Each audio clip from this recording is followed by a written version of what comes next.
এই সিদ্ধান্তটা ওর হতাশা থেকেই নেওয়ার, কিন্তু এটা পরিষ্কার যে মেসি এই সিদ্ধান্তটা হতাশা থেকে শুধু নেয়নি, ও দেখলো যে পরপর তিনবার গত বিশ্বকাপ, গত কোপা আমেরিকা এবং এই কোপা আমেরিকায় ফাইনাল গুলোতে ওর দল এবং ও নিজেও ব্যর্থ। আজকের এই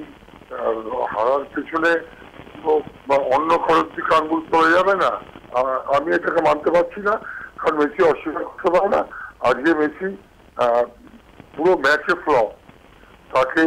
বুদ্ধি করে সিদ্ধি দল আটকে রেখেছিল এবং খেলার আগেই তাদের প্রশিক্ষক পিজি ঘোষণা করেছিলেন যে আমাদের কিছু পরিকল্পনা আছে, এবং সেই পরিকল্পনা অনুযায়ী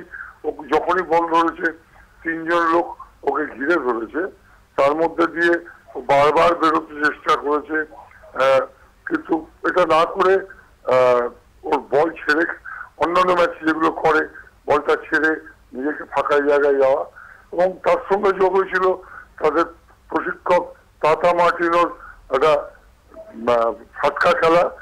ডিমারিয়াকে এতদিন বাদে হঠাৎ নামিয়ে 56 মিনিট পর্যন্ত বহন করার জন্য মেসি একা হয়ে যাচ্ছিল, এবং হিগুয়েন যে গোল মিস করেছে